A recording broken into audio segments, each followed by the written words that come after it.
Good evening, National Baptist Convention USA Incorporated family. Welcome, welcome, welcome to this evening's NBC USA Hope Temple Care Matters webinar.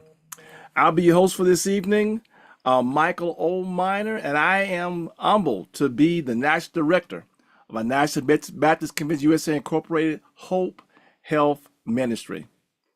We greet you in the joy of Jesus, and thank you for joining us the first Tuesday of February. Look, we want to give a shout out to our national president, Dr. Boise Kimber. We thank God for his leadership. Tonight, we gather to strengthen our churches, protect our communities, and walk together in faith, health, and service. So this is what we're going to do tonight. We're going to be focused on several timely topics. We're going to talk about extreme winter weather preparedness, food safety, heat, and home readiness. National Black HIV/AIDS Awareness Day, which is on the 7th. NBC USA Hope 2026 Blood Drive Kickoff. Our Sleeves Up campaign. Women in Heart Health, American Heart Month. Go Red Day, February 7th. And of course, what we do every year, NBC USA Hope Wear Red Sunday on the third Sunday, February 15th. And we'll give you a preview of March Health Observances. So, look, we're sharing this on social media. Give us a shout out to let us know where you are joining us, your church, your pastor. It is time for TempleCare Matters for the National Baptist Convention USA Incorporated. Here we go. All right, tonight we want to begin, as we always do, with our respiratory illness update.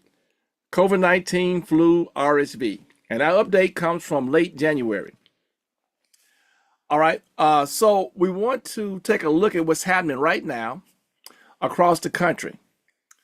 Not only with COVID-19, flu, RSV, but other respiratory illnesses. Winter is always a challenging season for our families, our schools, and our congregations.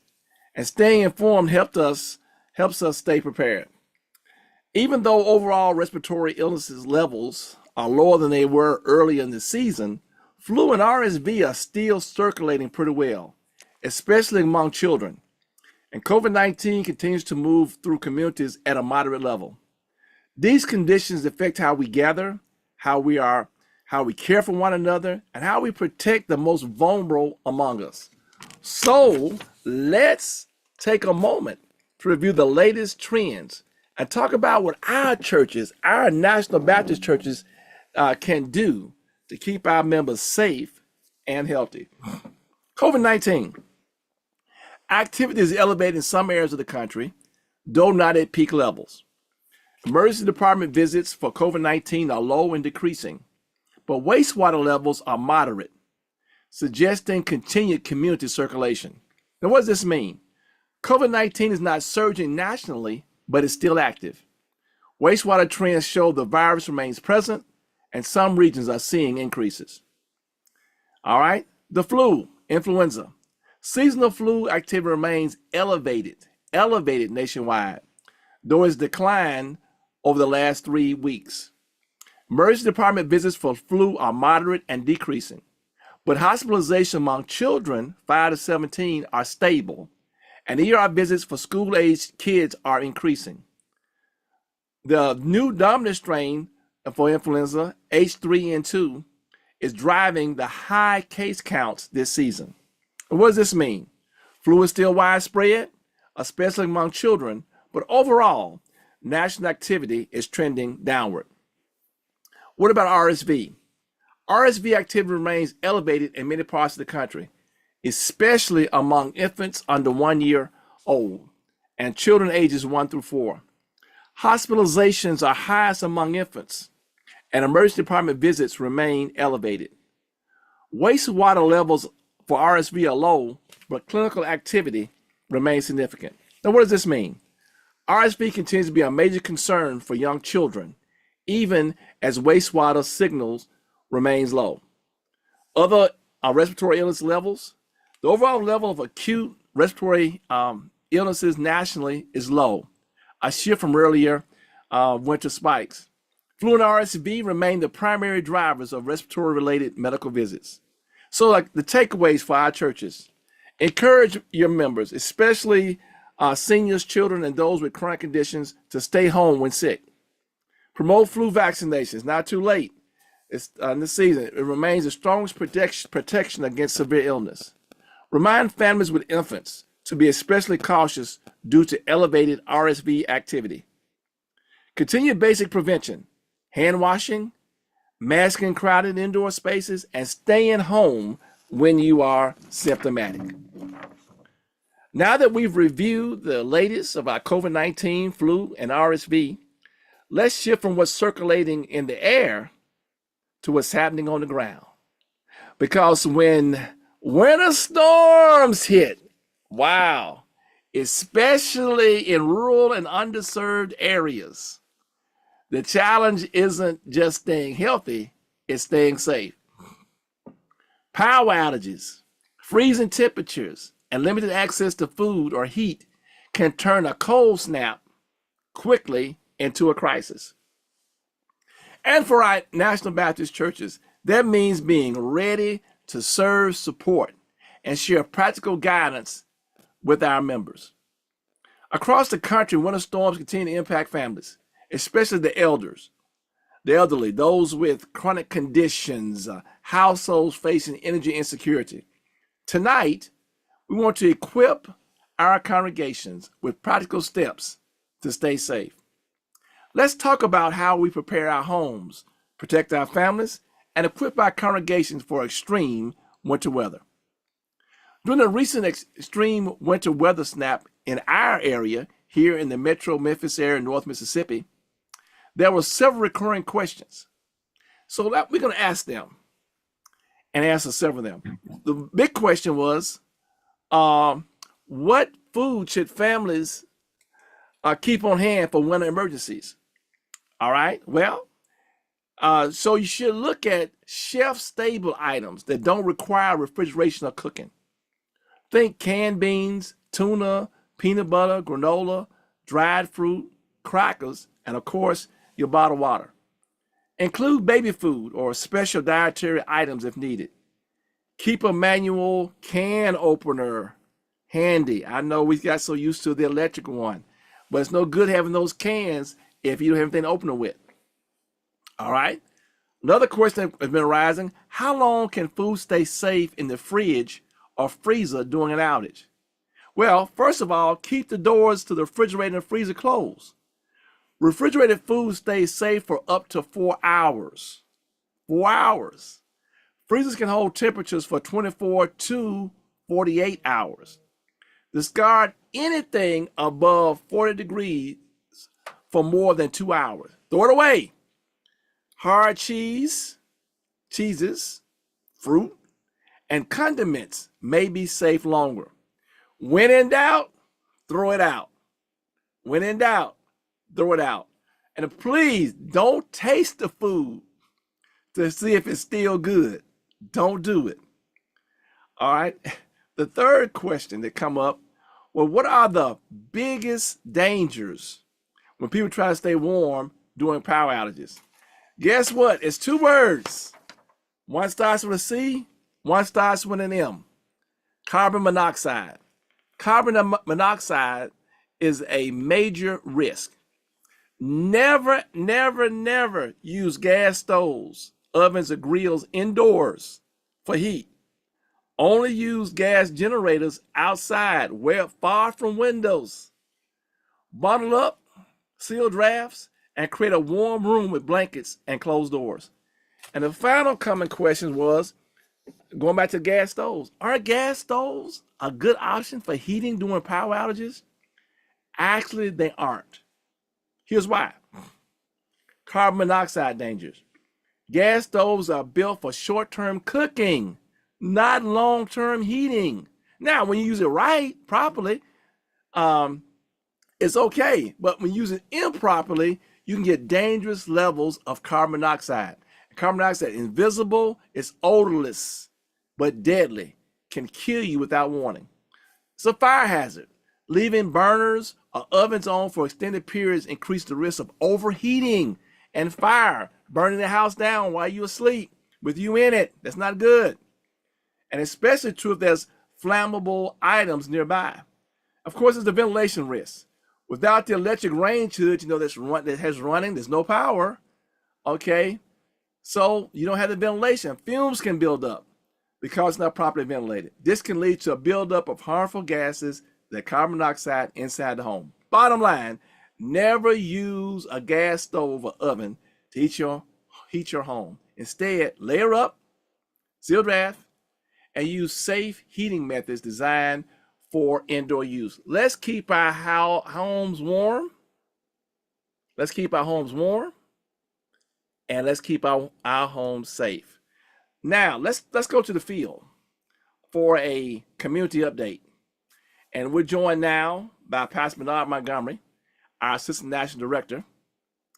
Pastor Montgomery, can you share just a little bit about what's happening at the Bluff Springs community? First, you let them know what Bluff Springs is, about in the area that you serve. Pastor Montgomery. Good evening, Dr. Minor. Thank you so very much. I'm Pastor Bernard Montgomery, and I have the pleasure to pastor the Bluff Spring Missionary Baptist Church in Sardis, Mississippi. Well, Dr. Minor, well, this is one of those storms that we had in the last week. It's probably been more severe than I think 1994. And so you're talking about more than 30 years ago, but it takes storms like this for us to settle down and realize that we need to go back and do some leg work, some footwork, and prepare some things. Because we've discovered here where I serve as pastor, not one size do not fit all. Because most of the members where I serve, they're in the rural. However, there's some in city limits, and there are some in apartments as well. So what do we do? How do we address that? I think what we have to do as far as the church where I've served, we have to sit down and just evaluate what we have, because what works well for the apartments would not work for the rural areas. Some of the problems that they had, it wasn't the financial structure of it, but it was the ice that had trees and limbs has fallen across the roads, lines has been broken. Now, what that left is the fact that whether you had the funds or not, the power couldn't get back cut on until they clear the roads and the line, and The Mm. ice was on the road, so therefore the trucks that with propane could not get in to serve those members of our church and other communities, those type things. So our backs were really up against the wall. We thank God for the progress that has been made. And there were some of them that did have generators, but once you run out of gas, your generator's gone. And those some of the generators are solar power, which is great, solar power. But however, the first day or so with the rain and there's cloud and stuff, so it's going to take almost a day for you to recharge generators. So we're going to have an overall discussion and go over the this one size again does not fit all. But what I looked at, I do have a generator. It's a gas generator. Now you can utilize that gas generator, but make sure is it is not inside the garage, nowhere inside the homes. Also, make sure that you have good cable cordage that you're going to hook up to and don't overload what you're trying to do. In other words, that you put a power surge protector on it, you have 10 cell phones. That is not what they are designed to do. God. What I often say when you buy items like this, make sure you check with someone at the store and ask them what would be the best or the most efficient ways that would work for you based on the circumstance you have. Also, now the gas generator is going to be a little bit cheaper than the solar panels. But what I would also want to mention that if you get the solar panel, you can actually use those in July and August if you got small window units. And with the generators, certainly you would try to maybe heat one or two rooms. You don't want to try to heat the whole house unless you got a generator or something of that nature. But however, they may run out of gas as well. But even with generators, it comes service, but you have to have oil, you have to have your filter clean, and these things must be taken care of before the season start, early fall, or that you get these things addressed and make sure those things are clear. Also, what we're going to discuss is how do we want to do with these our companies that do serve us with propane. Some of the members on 40-day cycles, 60-day cycles. Well, do we want to just cut that cycle down to 30 days or whatever the company can adjust so that we have those tanks filled up by the 1st of January each year? So those are some of the things that we're going to discuss along with other things that you alluded to as well, batteries and got to be careful about the candles and types of space heaters that we're going to use and those type things. Well, what can we do from the pulpit, and our church boards? How can we help our members prepare before the next cold snap hits? Well, let's we can have a general discussion or survey. We can have a partner, a buddy, or membership relationship. Number one, with those individuals that are in the churches or based on your street or your neighborhood. If you're in the rural area, you need to know your neighbor. Now, your neighbor may not be what we consider 20 yards away, maybe a half a mile away. But nevertheless, we need to know who our neighbors are and be willing to share. And what I would say all the time, call someone and let them know whether you're at home by yourself and save your energy. I mean, do not get on the phone. If your power is off, you have to have limited restriction. Govern yourself. Listen, I check with you every 2 hours, every 4 hours, or whatever the case may be, and give updates, perhaps in a group text. Therefore, it can be shared rather than each individual trying to share that information. All right, this is not common, very common sense things to do. Is there anything else you'd like to share before we move on? Well, let's go with medication. I think that's very important. And contact information. And if you would have again a central location that you would send information to just to get updates. And by all means, just be patient. Do not get upset with the gentlemen or the sisters, whomever is trying to restore your energy and your power and those type of things, because we have a neighborhood app. And believe it or not, some of the people are upset because their garbage wasn't picked up.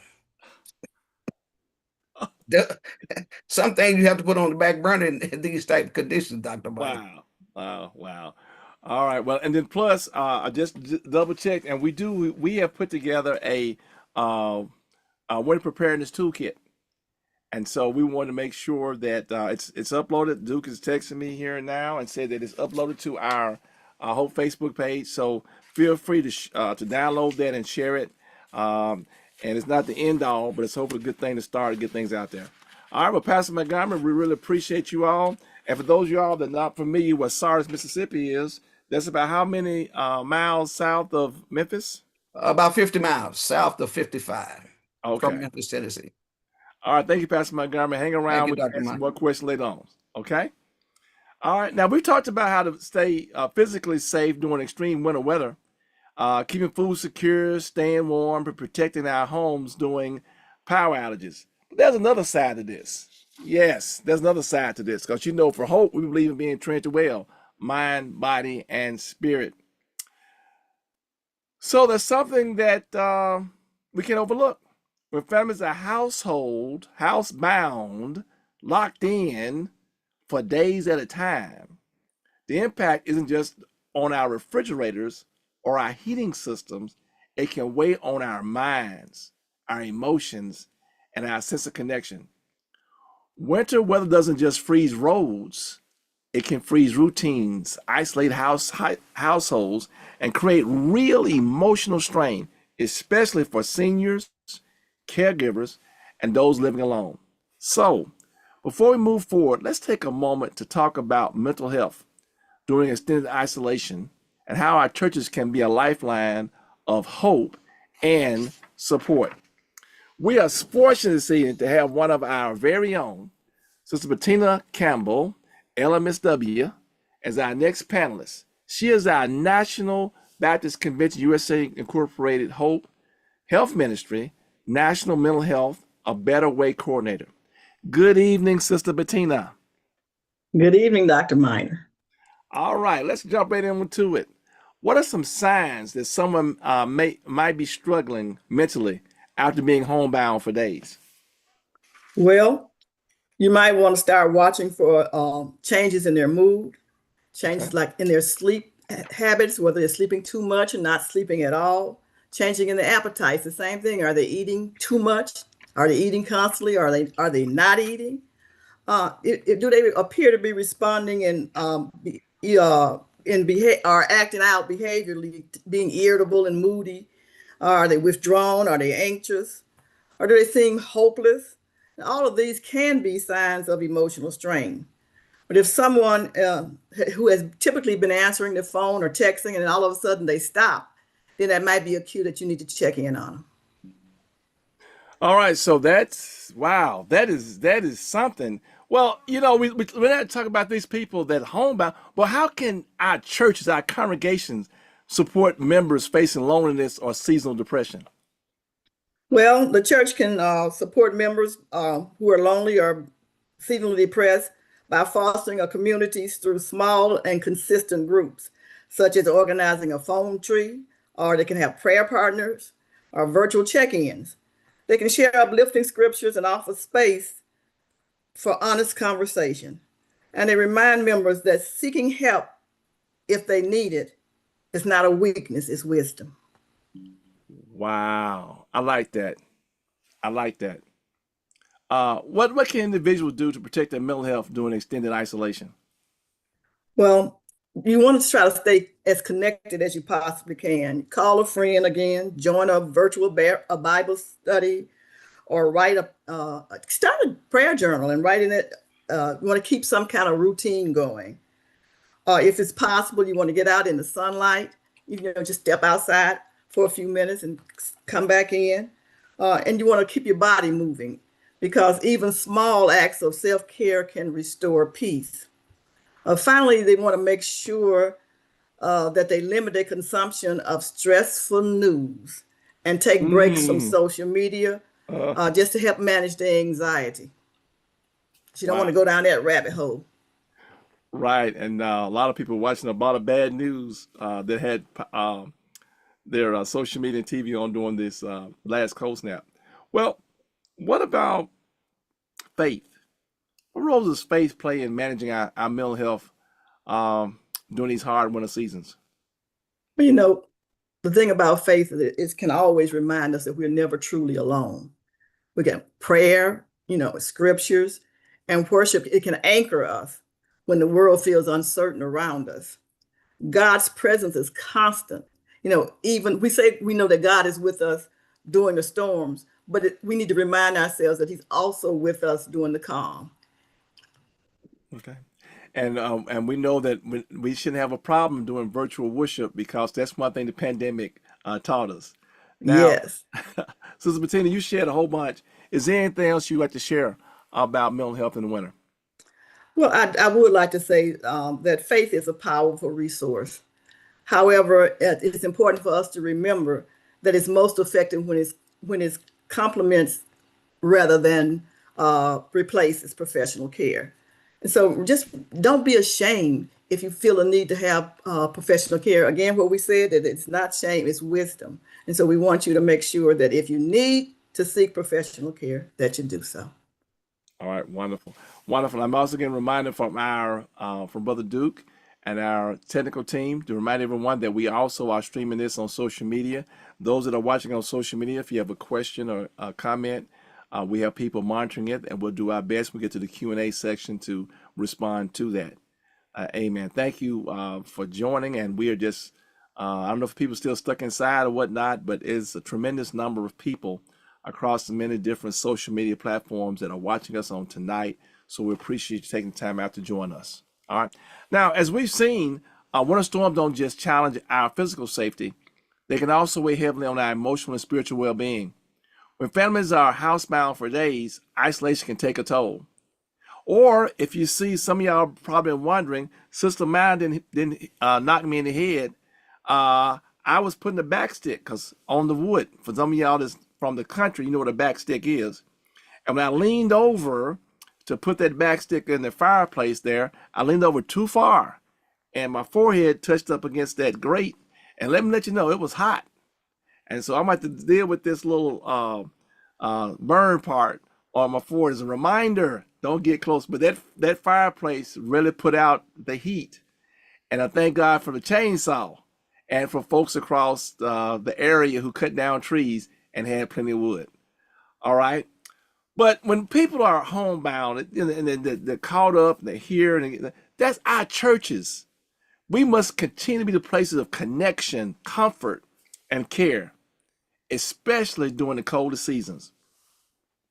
But even as we address mental health, we must also turn our attention to another critical issue affecting our communities year-round: HIV/AIDS. February 7th, you look at your calendar, February 7th is Saturday.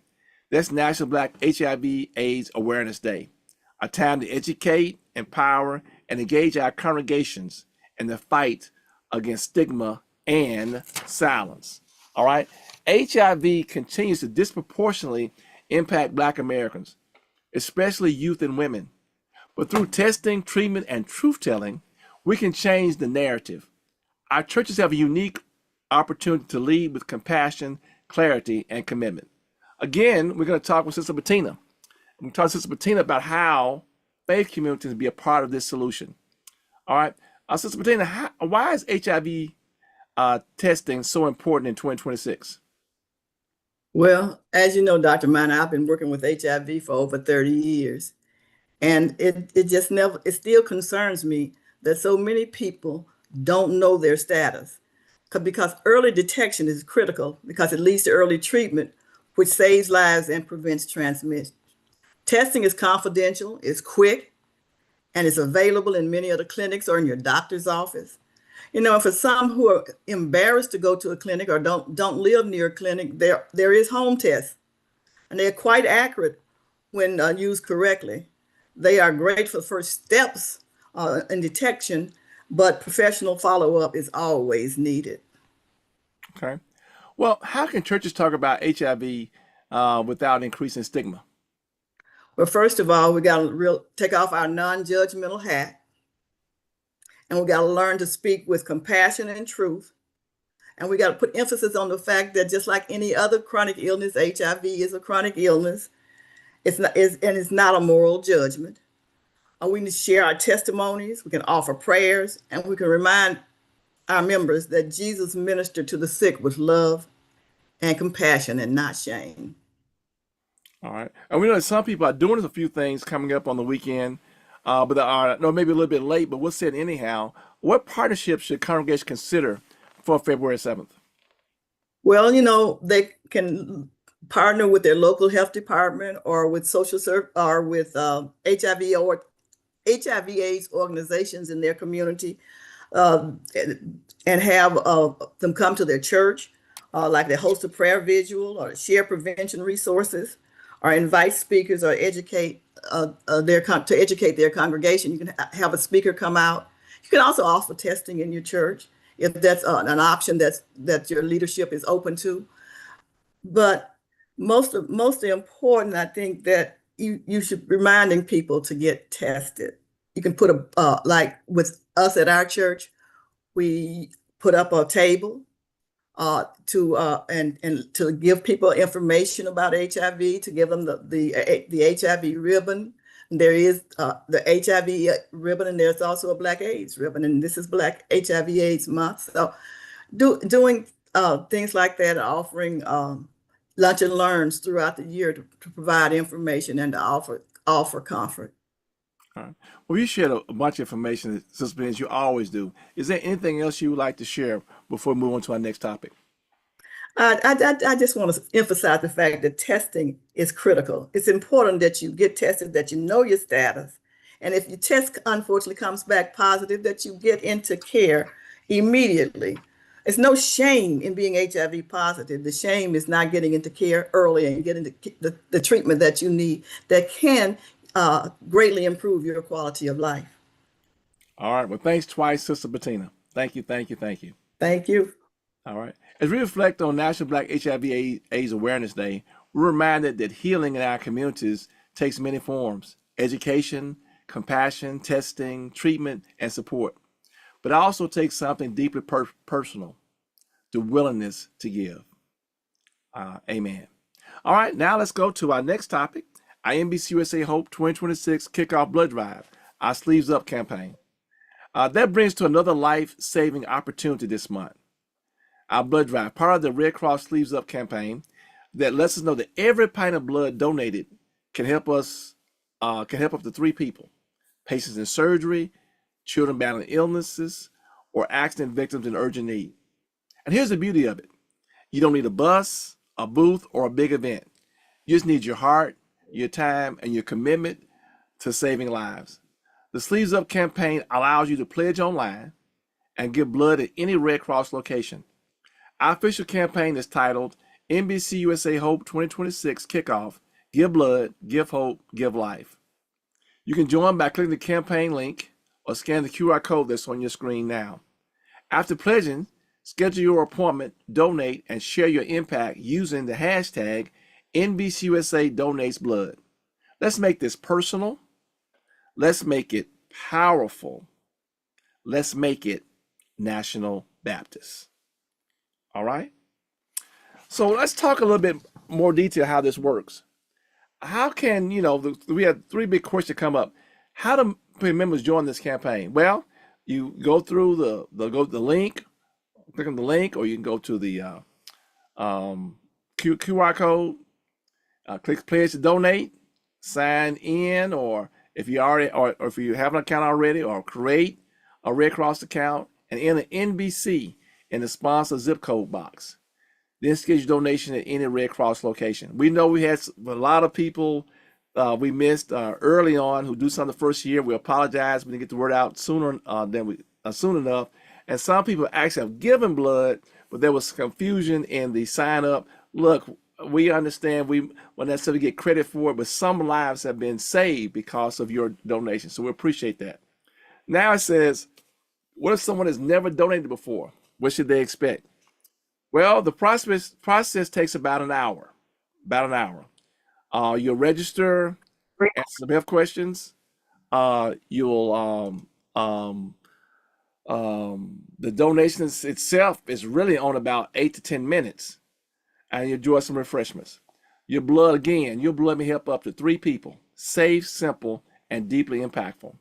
And the other thing, how can church promote the campaign this month? Share the flyer and your QR code in your church bulletins, group texts, and announcements. Encourage your members to pledge and post on social media using the hashtag NBCUSA Donates Blood. Remind them no bus is needed, just heart and commitment. This is our first time doing it. We know this in many ways has been a trial for us. Next year, we'll have even more practice in getting it done. But anyway, right now where we are, let's make it happen. NBC USA family. All right? Okay, now, As we lift up the life-saving impact of our NBC USA Hope Blood Drive, we're reminded of something powerful. Every donation is an act of love. It strengthens families, supports hospitals, and gives hope to people we may never meet. The spirit of compassion leads us directly into another major focus for February: Women in Heart Health, American Heart Month. That's why I have on my, as close as I can find in the closet, red shirt. Heart disease remains the leading cause of death in our nation, and it affects our communities, Black communities, at disproportionate rates. American Heart Month calls us to focus on heart disease prevention through healthy habits, screenings, and education.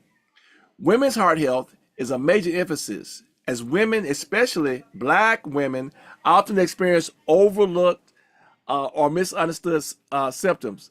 But the good news is this: prevention works. Awareness saves lives, and our churches can be catalysts for change.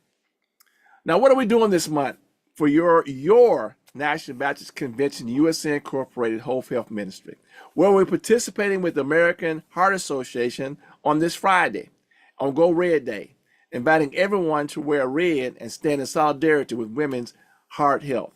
And of course, our big thing is on the 15th, the third Sunday, NBCSA Hope Wear Red Sunday. It's our denominational call to action: testimonies, blood pressure checks, heart healthy tips, and congregational engagement. And we look forward to our NBC USA churches doing what? Posting their Wear Red pictures on our NBC USA Hope Facebook page. Look, let me let you know, it's not just National Baptist churches. I was did a search on Facebook, or I do it each year, and it's Methodist churches, Kojic churches, non-denominational churches. And I know it's from us, because instead of saying Go Red Sunday, they have Wear Red Sunday. And it's something for the National Baptist. So do that. We want to be able to share it and show our commitment to women in heart health. All right? Now, before we close tonight, I want to highlight an exciting opportunity for those looking to deepen their impact in health ministry. All right? Our NBC USA Hope Health Ministry Spring 2026 training is launching this Thursday. I want you to be part of it. Now, we're not starting the class. We're doing like you should always do with an online class or any class. We have our orientation. Our orientation session is this Thursday, February 5th from 7:30 to 8:30 Central Time.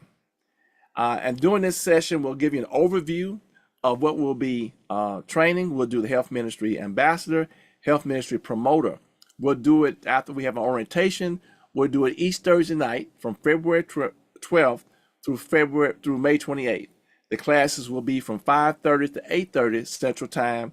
They'll be online via Zoom. They're going to be interactive. We're going to have a study guide for you, each person, and there's a $25 registration fee. And when you go through the first 8 weeks, you will be part of our Health Ministry Ambassador, Certified Health Ministry Ambassador class. And this talks about our health initiatives, the basics, the connection between faith and health, the steps to go through and start a health ministry, so on and so forth. And each class that we have will be half of a lesson. So in a 2-week period, you'll complete one lesson. All right.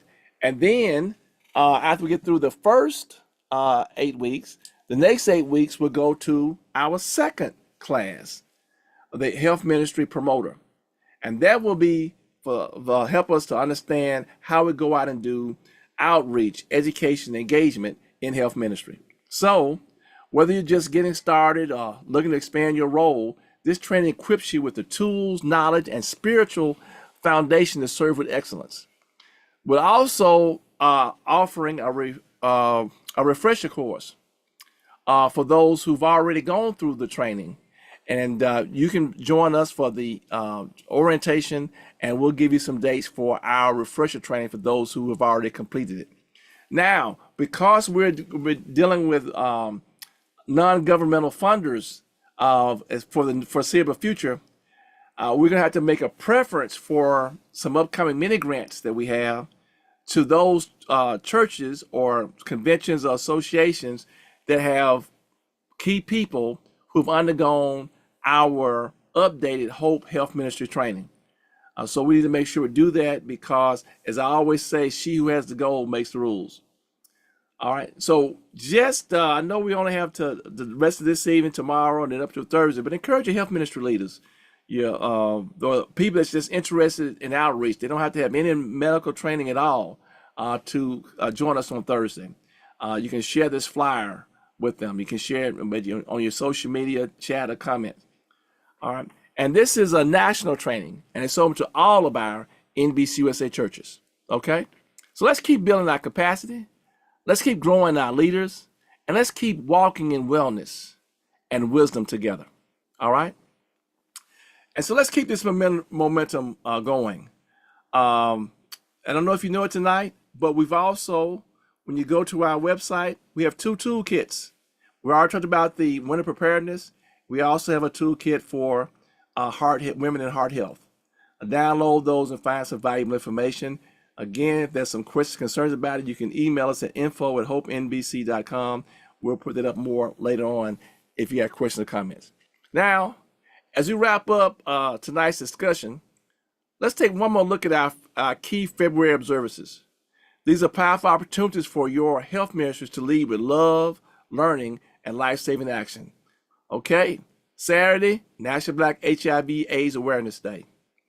All right, we're in the middle of our NBCSA Hope 2026 Blood Drive Kickoff. This is Women in Heart Health, American Heart Month. Friday is also Go Red Day. And of course, our big day, the third Sunday, February 15th, NBCUSA Hope Wear Red Sunday. Let's continue to move forward in faith, health, and service, one congregation, one campaign, one conversation at a time. And again, you can see the copy on our screen here. You also can download a full list of annual health services at our website, hopenbc.com. hopenbc.com. Whew. We've covered a lot tonight. Now it's your turn. If you join us on Zoom, please type your question in the chat or raise your virtual hand. If those tuning in via social media, Dr. Copper is monitoring comments. We'll make sure your voice is heard. Let's take a few moments to hear from you. All right, so how do you pay the fee? So join us. You don't have to pay a fee to join us for the orientation Thursday. You don't have to pay anything to join. Thursday is free. Just come in and join us on Thursday. The only thing you have to do is just do the registration part. And doing the orientation on Thursday, we'll walk through the option you have for paying the fee.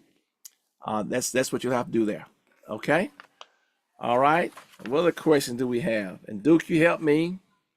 All right. Wow.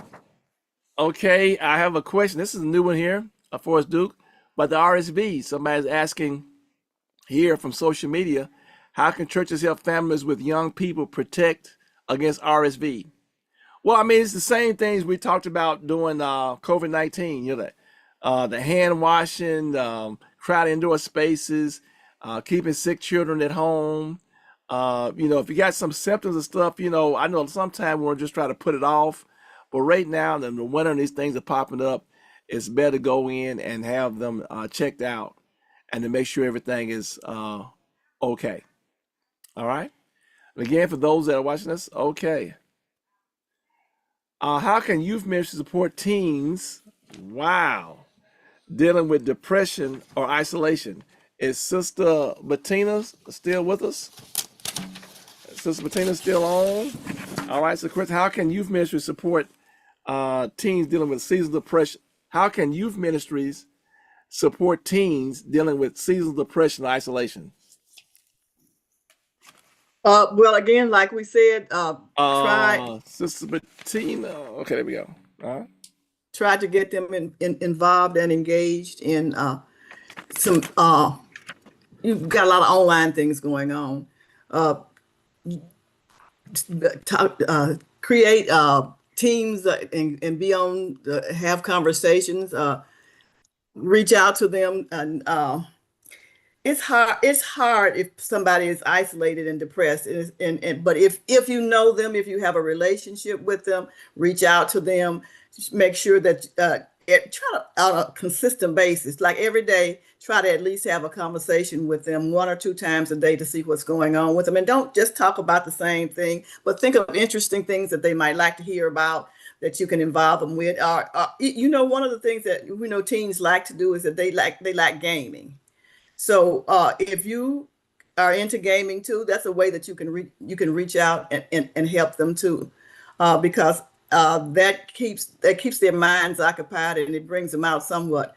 But just depends on what they're depressed over. If you can get them to talk to you, and it's just if it's a situational type of depression, then try to help them through that situation. If it's something more serious, then you want to try to get them some help, get them some professional help. And again, have calling them, sending them little notes, texting them, sharing funny jokes with them doing texting. Call them up and listen to. You can call them up and listen to some music that they All are right. get on Is Zoom, that me? like we're on Zoom, Okay. All right. and listen to some music that they like to hear and talk about that. Discuss something that they may be interested in, so that they don't feel like they are alone or by themselves. Okay. All right. Thank you, Sister Bettina. All right. So there's a question about the training. It says, can someone join the training if they missed the orientation session? Yes. The orientation is helpful, but not mandatory. We go in and once we do the orientation session on Thursday, we'll also post out on our Facebook page and our whole page about ways you can come and be a part of what we're doing. Okay. Oh wow! I knew this was coming, Brother Duke. And it says, how does this training connect to the mini grant program? Well, first of all, let me tell you right now, we do not have funds in hand, but we have several opportunities that are being presented our way that we're in discussions about. And each and every one of them have asked us about our trained health ambassadors. So what does that tell us? That tells us that we need to make sure that we have as many we have across the nation. We don't know where those opportunities will come. And we also, even with the ones who've done through the training, we got to do the refresher training because this new environment, we have a new kind of lingo that we have to share, that we have to discuss. So I want to update you so you'll be able to talk and walk the walk in this current situation. All right. So we're going to make our preference for those who've completed the training and getting those things done. Okay. Wow. What's the best way? That's a good question. They said, what's the best way to stay connected between webinars? All right. You heard that. Well, a lot of people don't realize we have a Facebook page. And on that Facebook page, we have information that we share on a daily basis. I think we have the our daily scripture. We have our our daily scripture, and we have our devotional reflection devotional that's going out. We have a newsletter that we've been trying to. We got delayed by the storm and stuff that we're doing. The Beacon of Hope that you can subscribe to that we have in. That if you ever have any questions in between, you can always have somebody can to connect with you at info@hopenbc.com, info@hopenbc.com. So you can somebody will type that in the chat for you. So there's all kinds of ways you can stay connected in between. You don't have to wait till the session to come in to connect with us. We try to stay as active as we can to do that. Okay. And if you hadn't followed us on our Facebook page, do so. And we try to update our webpage. If you looked at it yesterday, it's different today because we have our 2 new toolkits and our app. If you download our app, our Hope app, we have some push notifications that you'll be able to know when we have our latest information coming in. So there's a lot of ways for you to stay connected with our Hope Health Ministry. And it's a two-way street. If you have some ideas or thoughts about some things we do, let us know. Some of the things that we have done over the last few years have been from suggestions from the field. And we're so thankful for the collaboration we have with our ushers and nurses, because that's really helped us at our sessions, our national sessions that help us with manning our tables and providing information in some of the settings. When the pandemic was even going bad, we were masking other things. And it's one thing Dr. Kimber has really focusing on, us being this oneness. So we said as well. Woo! Well, y'all got some good questions tonight. Okay. Oh, wow. Is this for Pastor Montgomery? Oh, what it said, what should church include in a winter emergency toolkit? Look, I would suggest everybody to download the toolkit that we've done. Download that toolkit. It's not necessarily an exhaustive thing. It's not meant to be an end all, but that toolkit's got a lot of helpful information on it. If you do that, it gives you some things that you should think about. And I know we know a lot of things we do in church, but I think now as this climate change, we should start sharing this winterization thing. As soon as winter hits, remind people, because we still is a reminder. If you remind, so people can prepare for what's about to happen. Okay. Again, those that are in the chat, that are watching us on Zoom, you can ask questions in the chat. Okay. Wow. Okay. Whew. I wonder, okay, let me.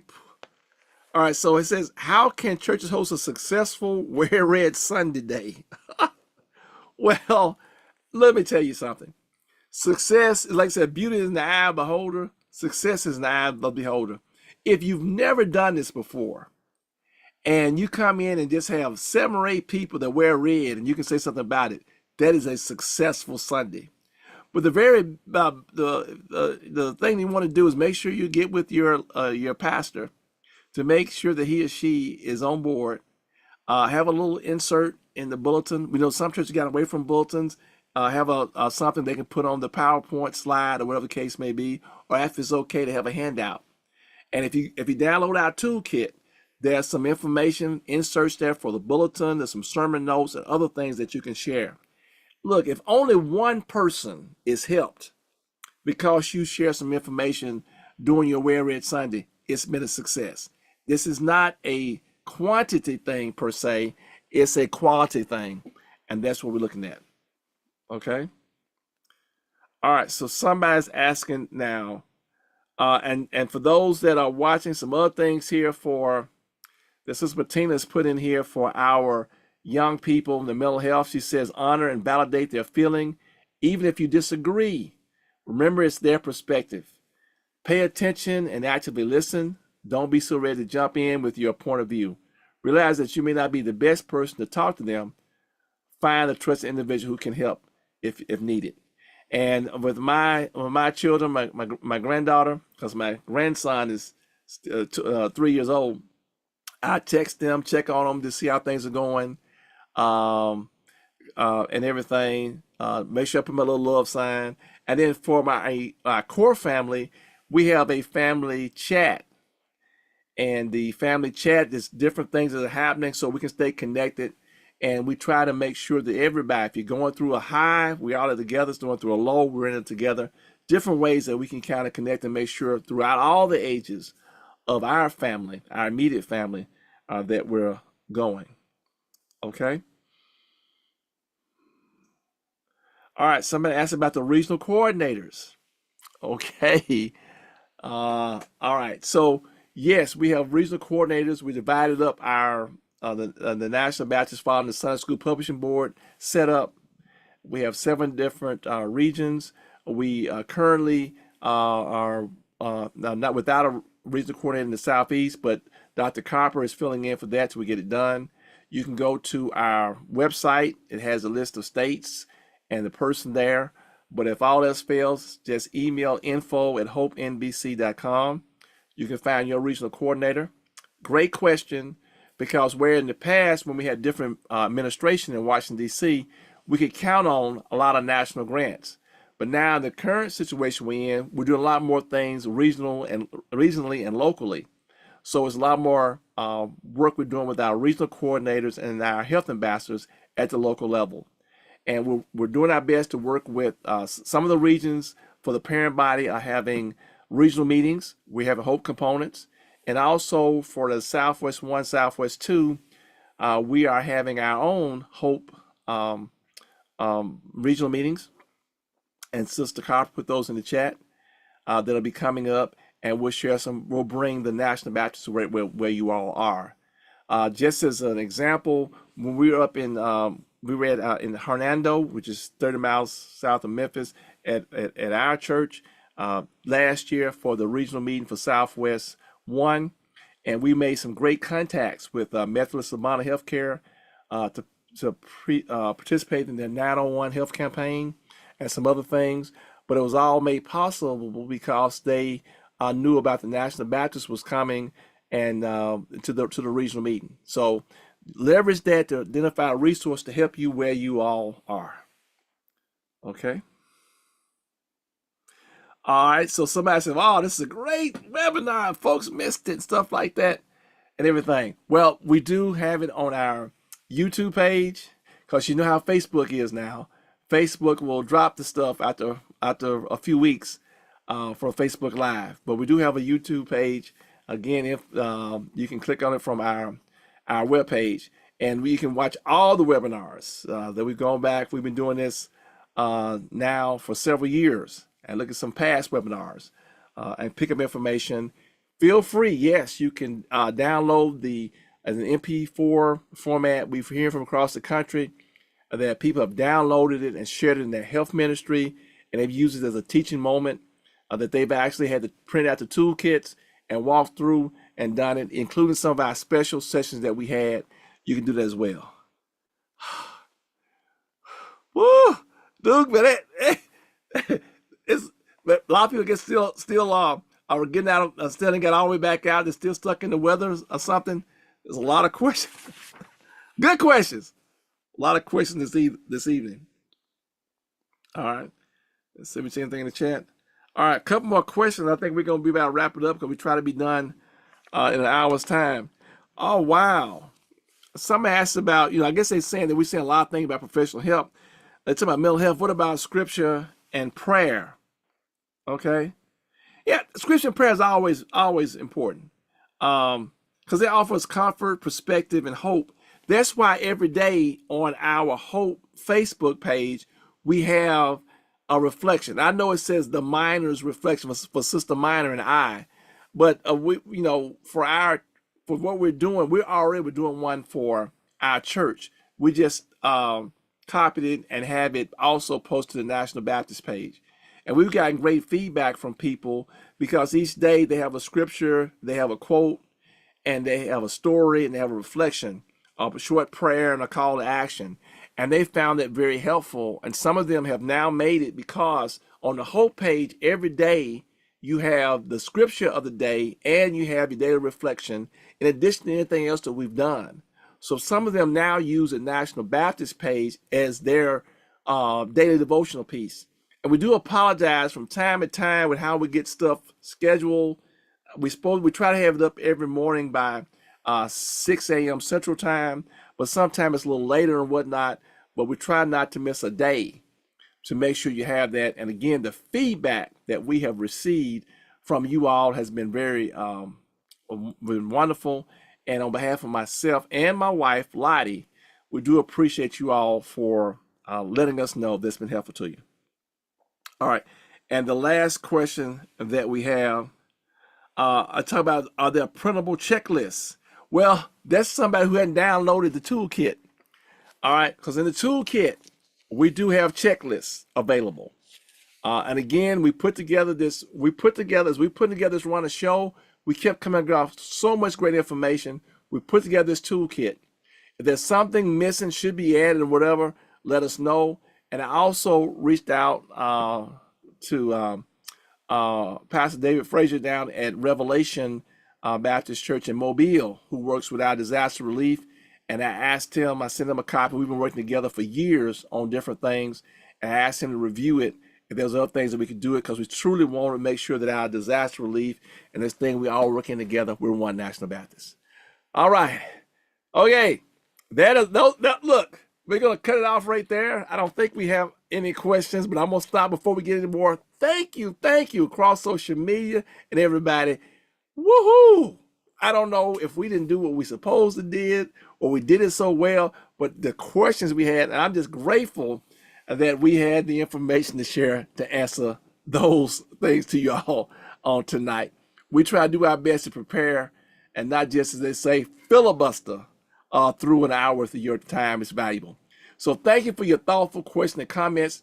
Your engagement tonight helps us build stronger, healthier churches, and we're just getting started. Now, as we prepare for next month, here are the key health services your health ministries can begin planning for. National Colorectal Cancer Awareness Month, March. National Nutrition Month, March. National Kidney Month, March. And of course, our second biggest thing is the third Sunday in March, which is our Taste Test Sunday, NBC USA Taste Test Sunday, where we have a lot of, we try to do some diabetic-friendly desserts and other dishes. And of course, March 24th is American Diabetes Association Diabetes Alert Day, and we will be working on a toolkit for Taste Test Sunday. All right? We appreciate your feedback. Would you kindly complete our webinar survey? And if you, those that are watching in the chat or comments, if this is your first time being a part of one of our webinars, just say in there, put a 1 in there. We see that 1, we know it's your first time being in there, and we hope that it won't be your last time. So we pasted for our survey in the chat, and we'll also do for Zoom, and we'll also put it there in the for our social media. We appreciate the tireless work of our NBC US Hope team who do this so much out of the goodness of their heart. Yours truly, Dr. Michael O. Minor, Dr. Desi Levy, Sister Lottie Minor, Sister Nettie Johnson, Pastor Dexter Moraney, Sister Ellen McKnight Hill, Dr. Felisa Washington, Minister Geraldine Moore, Sister Loretta Miller, Dr. Lavora Williams, Sister Bettina Campbell, Dr. Marion Talley, Sister Ophelia Carr, and of course, the person behind the scenes making sure that we have everything together on our technology side, and there will be working with our class and everything else, our technology person extraordinaire, the person who got me to let me know that AI is not the big bad bugbear, Brother Thomas Duke Robinson. We do appreciate him tonight. Our 7 regional coordinators, the Northeast, Pastor Daniel Blackburn. Southwest 1, Pastor Bernard Montgomery. Southwest 2 and temporarily the Southeast, Dr. Linda Copper. Midwest, Sister Teresa Fales Farr. The West, Sister Farah Robinson. And our new regional coordinator, which we will get a chance for you all to meet in person or on Zoom, Pastor Will Mitchell from the Far West. We'll do that on then. And again, to connect with your regional coordinator, info at hopenbc.com. hopenbc.com. All right. Thank you all for joining us on this evening. All right. And for those that are watching on Zoom, we invite you to hang out for a few minutes. We'll just kind of a little debrief, unwind for what we have. Again, you can always connect with us in between the webinars on our webpage, hopenbc.com, our Facebook page, National Baptist Convention, USA Incorporated, Hope Health Ministry. We're on YouTube and NBC USA Hope. Again, please complete that webinar survey. Your feedback strengthens our ministry. All right, and again, for those that are watching on Zoom, we'll open the mics for additional session feedback. Now, we'll see y'all next, which will be Tuesday, March 3rd, 2026, 7:30 p.m. Central Time. Tuesday, March 3rd, 2026, 7:30 p.m. Central Time for our next Temple Care Matters webinar. Before we close, we recognize once again our president, Dr. Boise Kimber, who reminds us that we are changing the course, not our conviction. The gospel still works. This has been a production of the National Baptist Convention, USA Incorporated. the nation's most collaborative religious denomination. May God continue to bless our bodies, minds, and spirits as we walk in wellness and wisdom together.